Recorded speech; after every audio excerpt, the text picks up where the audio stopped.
All right, so here's the thing. I'm not even sure where this agreement came from and why I accepted it in the first place. Okay, this is cause numbers 223910. I looked this up. I think there may be, and Ms. Simon's here, this update report says 2 10-year adjudicated probations, but it was a 2-year term. It was 2 over 5. 2 TDC over 5, correct? Excuse me, sorry, that was an error.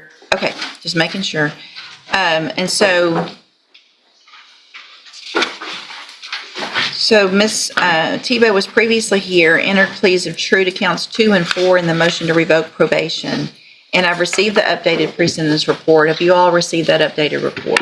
Yes. State has to. Any additions or corrections to that other than the one that I already made? None from the state. Nothing but that. And there was no agreement. Is there any evidence with regard to the other counts, Mr. Hoffpower? Any new, meaning new failed to register? No. I don't know. She pled true to counts 2 and 4, so there's obviously some other counts. Do you have any witnesses or evidence No, with no. regard to those other counts? We're going to full abandon those counts. We'll just proceed on to the 4. Okay. Other than I call my probation officer, but I like her opinion. Okay, so I guess there was an arrest in It's in Florida. Palatka, Florida. Okay. Hold on a second. Let me.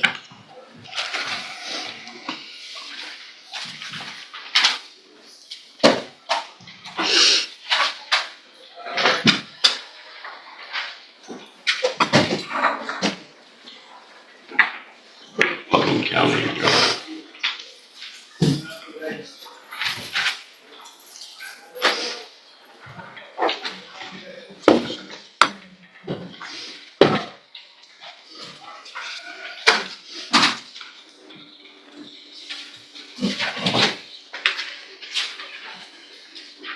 Okay, so count 1. Why don't you have any evidence with regard to count 1 if your probation officer's here? We can call it. I'm sorry. Apologize, John. Ma'am, would you please raise your right hand? Do you swear or affirm the testimony you're going to give in this hearing will be the truth, the whole truth, and nothing but the truth, so help you God? Thank you. You may proceed. Please take the name from the record, please. Sarah Simon. I'm assuming are you the probation officer assigned in this people? I am. Okay, and how long have you been first probation officer? Year and a half. Okay, and throughout the time that you've been a probation officer, has you complied with the terms of her condition? Either one of the cases. Speak up, please. I'm sorry. Okay, no, she has not. She's not. Yeah, okay, in what instances has she not complied? Steve-O has had inconsistent reporting habits. She has not paid towards her SSPs.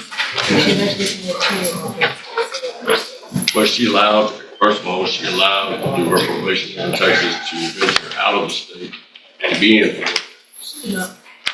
That she wasn't allowed? She is not allowed. Is she allowed through her reporting as a sex offender to move or go to another state and have no probation? Is she allowed to leave the state? No, without. She pled true to that. Count 1 is that she has not reported since January 27th of 2025. Is that true now that she, That's true. and intermittently, or she is fully, she's been called absconded? She is absconded. Okay, since that day? Yes. Or 90 days after that comes in January, she became absconded. She been absconded. Okay, and since she reported since the time when she was arrested? She has not reported Have you spoken to her at the jail? at the hearing. Right, did she give a reason for why she didn't report? She did not. At this time, I'll pass it on. Okay, I also would like to know, Ms. Simon, were you able to confirm in any way the arrest? Obviously, she's going to say she didn't do it, and that's okay, but if she was actually just, whether an arrest happened in Florida? Yes, I did obtain an arrest report from Florida. PC. But do you have a problem cause? You have a full office? The full Okay, for what crime was she arrested? There's 2 I think one was theft and then obstruction by disguised person. It was all the same incident. Yes. What date did that occur, according to the law? June 29th, 2025. And were both those committed? Objection as far as committed, Your Honor. I don't object to her listing evidence as far as an arrest. but An arrest. As far as the actual commission, it could violate a right to free cross. Did the allegation occur? Yeah, the arrest. The arrest occurred while she was on probation. Kelly, this just did something again. Correct. And those haven't been resolved to your knowledge. Not to my knowledge. Actually, no. Yes. She initially failed to report in January, is that right, of 2025? That was the last face-to-face contact I had. January 2025. Then arrest, June 29th of 2025. Yes. So February, March, April, May, June, 5 failures to report. And she went into absconder status March of 2025? Maybe April, April. like 90 days after. 90. So April 2025, she became an absconder. 2 months after that, she was arrested in Florida, is that right? Right. So you were aware she was in Florida, which they, when were you made aware that she was in custody in Florida? I received a phone call from somebody that let me know that she was arrested and in jail in Florida. And then that's when I received this arrest report. So when did there was an MTRP entered into NCIC, I guess, after April? Was there an MTRP and that's why Florida advised you there was an active warrant for her then? There was an active warrant for the MTRP. She was arrested for the. Right, and that warrant popped up in June in Florida. Correct. So from June 29th to today, she's been in custody, is that right? So I she didn't try to couldn't open report anything, it it just started doing stuff to all the probation time. department. She's in custody from June 29th to today because she's locked up. I don't care. That's not her fault that she didn't report. She's in custody, correct? She was in custody. So she can't report. Correct.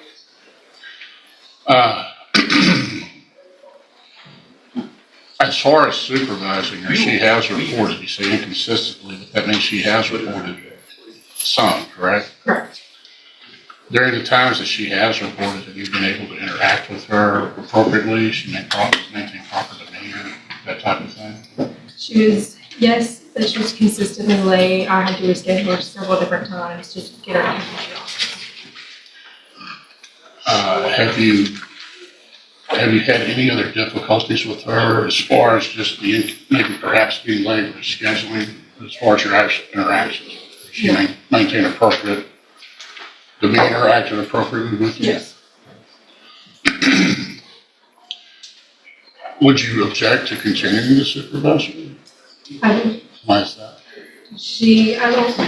my personal opinion, I don't think this is used for probation as a priority.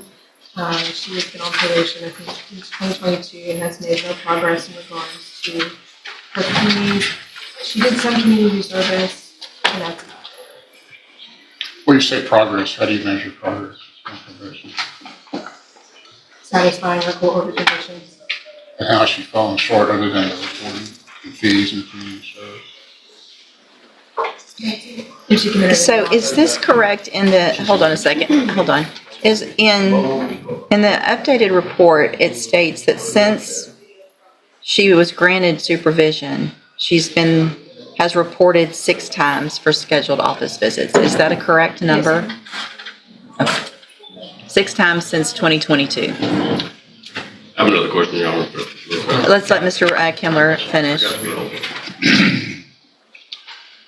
If she were to be extended, which the court has the power to do, I mean, you would continue to supervise her, right? Or would you have a problem with supervising her for consulting? I would work with her. See any indication of need for some type of mental health referral or anything of that nature? I mean, I understand she's only reported 6 times, as the judge indicated. You see any kind of programs or other things that probation could do for her, maybe perhaps to get her on the right track? I think the only other option would be the cognitive check device. Pass witness. Your Honor, is this the first time that we've been here on these two cases for emotional removal? No. There was another time back in 2024 in which we had a hearing similar to this, not me, especially the attorney, but she was brought in on emotional removal, and her probation was amended, and she was given 30 days in JCCL, and she was continued, and she was added to the mental health case. Right? The high medium risk case, but she didn't report enough to be transferred over to the high medium risk case. So this is not even the first time that we've been here on this, on similar allegations. That was a year in 2024, we did the same deal. Is that correct? I might follow up on that. I believe in the previous HERP, she had a motion, to get a motion to revoke. She had federal charges, is that right? Correct. The NTRP was filed after she received the federal charges, I believe so, yes. and she was housed in a cell unit. Were you supervising her then? No, it's not. Do you know if the detainer was placed on her for that NTRP while she was in federal custody? I didn't. Did she actually do federal time while she was on probation for this case? That is why the NTLB was dismissed. So she received, I think, about a year sentence in federal court for misprision of felony. Is that consistent with what she did? 1 year federal probation. Prison, she was locked up, right? She got probation. 1 year federal probation. Probation for misprision? Or you don't know? What the offense was? I was a possession. Okay. But anyway, she received a year of federal probation, so she was not revoked and was allowed to serve the probation concurrently. Correct.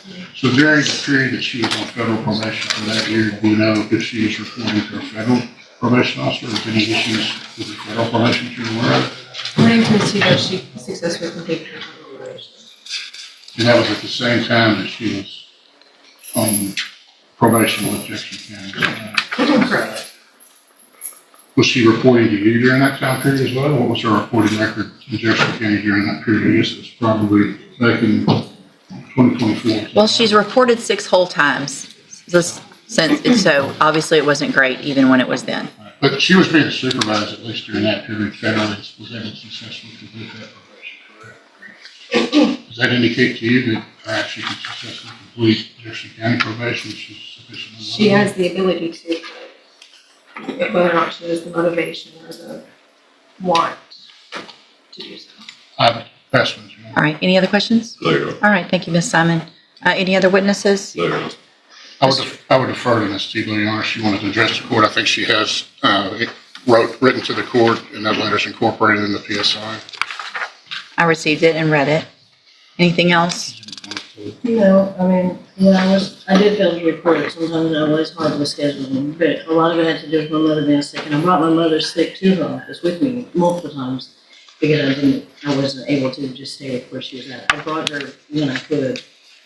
I mean, she's passed now, but at that time frame after, But I mean, we're talking about since 2022. I was in Or a 20 federal facility for a year and a day. Okay. All right, so here's the thing. I'm not even sure where this agreement came from and why I accepted it in the first place, because giving somebody the minimum of 2 on a probation, so I have really nothing to do hardly on this. But Ms. Tebow, I mean, you've been given every opportunity over the last 4 or 5 years to do everything you're supposed to on this probation, and you refused to do that. You flat out refused, and everybody, we all have different issues that go along with parents and family members and things that go wrong. And instead of, I mean, it looks like, I think one of the things that concerns me the most is that you called June 2nd asking why the police went to your home. June 2nd you called. And so your probation officer said there's a warrant because of your violations on June 2nd. Then you went to Florida and got arrested for 2 new offenses without registering, without obviously telling anybody where you are and the type of probation you're on, the offense that you're on probation for. That's probably the number one thing that you should do. So fleeing the state when you know that there is a warrant for your arrest gives me no reason to leave you on probation. Unfortunately, I think for me and for the community, the most I can do is 2 years, and so that's what I'm going to do. I'm going to find, based on the evidence today, that counts 1 and 3 are true. So I'm going to find you entered your pleas of true to 2 and 4 freely and voluntarily. Find all 4 counts true. Find sufficient evidence to revoke your probation, and cause number 2239100, revoke your probation, sentence you to a term of 2 years in the institutional division of the Texas Department of Corrections.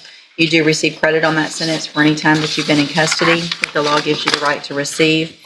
And cause number 2239101, also find sufficient evidence to revoke your probation, and at this time revoke your probation, sentence you to 2 years in the institutional division of the Texas Department of Corrections.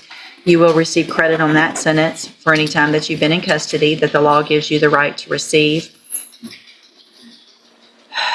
These cases will run concurrently, which means together at the same time. You need to sign that, please. I'm handing you the trial court certification that shows there was no agreement. You do have some rights to appeal. You can talk to Mr. Kimler about that, and he'll give you a copy of that as soon as y'all get it signed. Thank you for being here. Thank you, Your Honor.